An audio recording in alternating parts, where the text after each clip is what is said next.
ദിനംപ്രതി ജോലി മേഖലയിൽ അധ്വാനിക്കുന്നവരാണ് നാം ഓരോരുത്തരും, അല്ലെങ്കിൽ എൻ്റെ ഈ ശബ്ദം കേൾക്കുന്ന നിങ്ങൾ ഓരോരുത്തരും.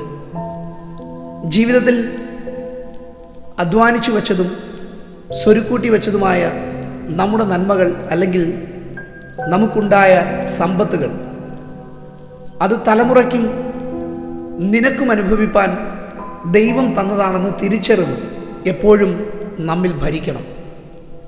അങ്ങനെ പറയുവാനൊരു കാരണമുണ്ട്.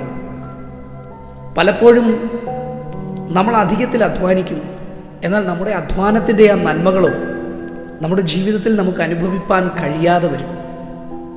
ബുദ്ധിയുള്ളവരായിരിക്കണം നാം എവിടെ ചിലവഴിക്കുന്നു, എങ്ങനെ ചിലവഴിക്കുന്നു, എന്തിന് ചിലവഴിക്കുന്നു, കൃത്യമാർന്ന നിലവാരത്തിൽ നാം അത് മനസ്സിലാക്കിയിരിക്കണം. നീ അധ്വാനിച്ചതാണ്, നിന്റെ നന്മയാണ്, ശരി തന്നെ. പക്ഷേ ദൈവം നിനക്കായി ചേർത്ത് തന്ന നിന്റെ പങ്കാളിക്കും നിന്റെ തലമുറകൾക്കും കൂടി നൽകപ്പെട്ടിട്ടുള്ളതാണ് എന്ന് നീ മനസ്സിലാക്കുക. കാരണം യോഗ്യതയില്ലാത്ത ഇടത്തേക്ക്, യോഗ്യമല്ലാത്ത ഇടത്തേക്ക് നീ അതിനെ ചിലവിടുമ്പോൾ നിന്റെ നന്മകൾ കഴിഞ്ഞ കാലങ്ങളിൽ വന്നതിനെ ദൈവം ഒരുപക്ഷെ ആ വരവിനെ കുറച്ചുകൊണ്ട് നിനക്ക് ചില താക്കീതുകൾ തന്നിരിക്കാം. കഴിഞ്ഞ കാലങ്ങളിലൊക്കെ എൻ്റെ ജീവിതത്തിൽ ഞാൻ അധ്വാനിച്ചതൊക്കെ എൻ്റെ കൈകളിൽ ഉണ്ടായിരുന്നു. എന്നാൽ ഞാനത് എത്രയോ പേർക്ക് ദാനം കൊടുത്തു. ഞാനത് എങ്ങനെയൊക്കെ ദൈവം ആഗ്രഹിക്കുന്നത് പോലെ എത്രയോ പേർക്ക് ഞാനത് വീതിച്ചു നൽകി.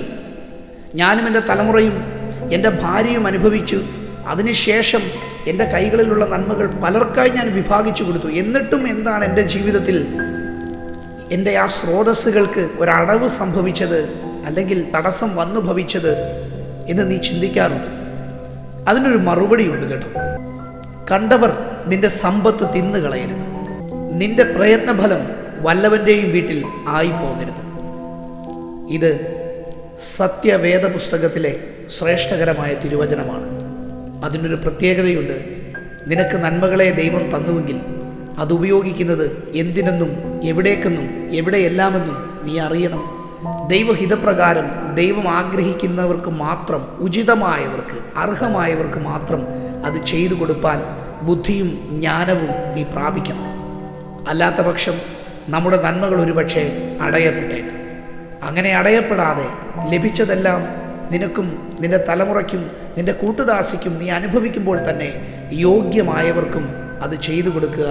യോഗ്യമായവർക്ക് മാത്രം, ദൈവഹിതമായ വഴിയിൽ മാത്രം അതിനെ നീ ഉപയോഗിക്കുക.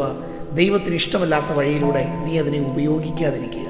എങ്കിൽ നിന്റെ നന്മകൾ വീണ്ടും ഇന്നുള്ള ശാഖകളേക്കാൾ അനവധിയായി അത് നിന്നിലേക്ക് വന്ന് ചേരുക തന്നെ ചെയ്യും.